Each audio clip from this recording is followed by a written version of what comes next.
Last time we took a brief look at the modes and why it's important to begin wrapping your head around those. And now I have a lovely example of a tune that illustrates that importance. So if you go along to the play along tracks section and just search for last, we're going to look at a song by Wham, and you'll see there an icon that shows 2 o'clock. I would definitely encourage you to go ahead and play along to the original track. There's something very interesting happening there. I'll say what it is. It'll make a lot more sense when you actually play along to it. So the engineers have adjusted the pitch of the track by only 4 hertz. So from 440, it's been taken up to 444 or thereabouts. My guess is that it's 444 because it's a lovely wholesome number, I guess. I don't know. But when you play along to the original track, you'll find that your instrument, if it's a digital piano especially, will sound as if it's out of tune. And in fact, it's not the instrument, it is the tune. Again, has been risen by only 4 hertz, and that is almost 1%. So not that much, but just to show you what a huge difference it makes when tunes, the pitches are changed just slightly. Now, there's also a play along track that is actually set to 440 standard tuning, so there's no issues there. So play along to both, and then I'm going to show you why this is an amazing example for why you should at least begin to wrap your head around the modes. So I've listed it here under A Mixolydian, right? And we're in the diatonic scale system, meaning that the tones of the scale have been chosen in a very specific way, and I'll illustrate that briefly. So it's going to be this second milieu, and again the tonic is A, so we're going to have A, B, C sharp, D, E, F sharp, G. And I'm going to quickly draw that on paper. Very quick reminder that you should get yourself this book. It's going to show you exactly where your hands go for the sort of basic hand positions. This is the milieu that we're working on. So for the right hand, we have a B Aeolian, so a lovely minor scale, and the left hand an F sharp Phrygian. Very interesting mode. Now, going back to the 7 tones, again, I would recommend you doing this on your own every now and then.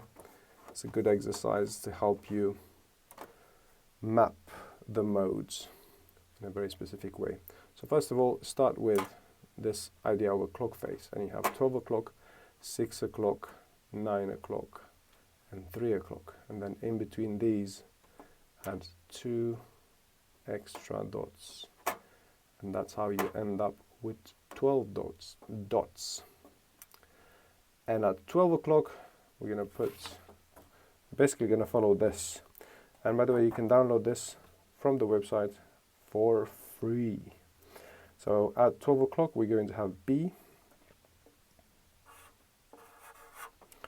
and then we skip 1 dot, and then we have C sharp. That's a very ugly sharp. Right next to it, D. We skip 1 dot, and then we have E. We skip 1 dot, and then we have F sharp. Let's see if I get the sharp. It's a tiny bit better. Then right next to it we have a G. Skip 1, and finally we have an A.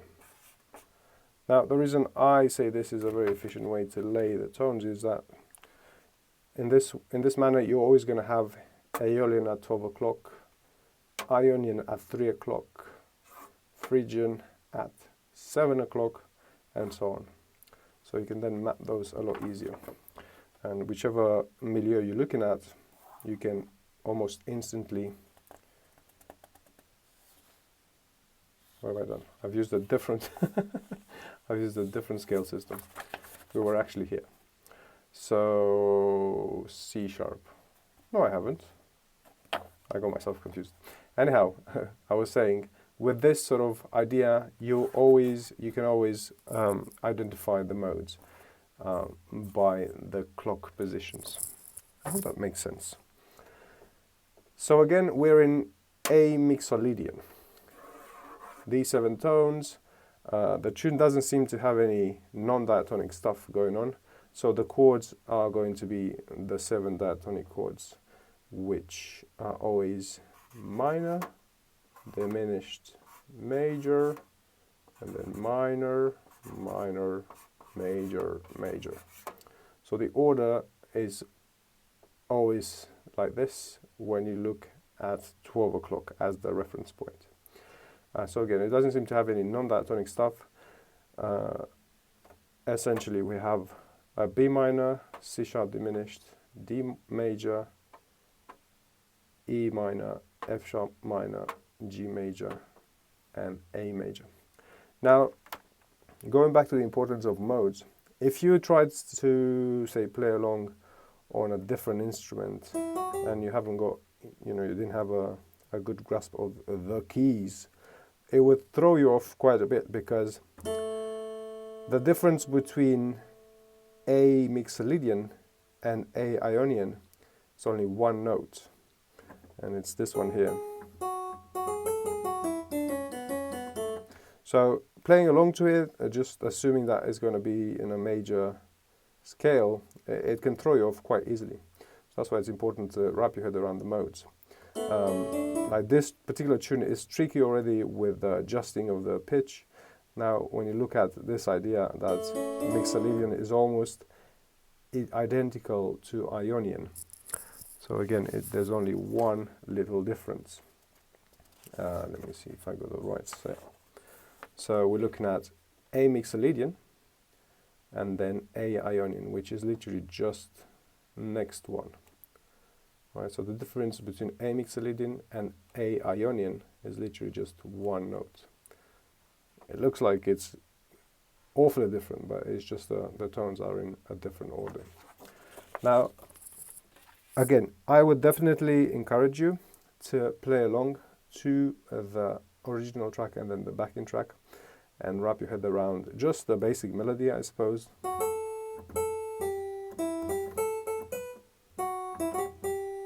I'm not even going to try that any further. But it's a lovely tune. It doesn't matter whether it's a Christmas song or not. It's a lovely tune to look into and analyze and wrap your head around the more technical side of it. I hope this helps. Give it a go. Enjoy.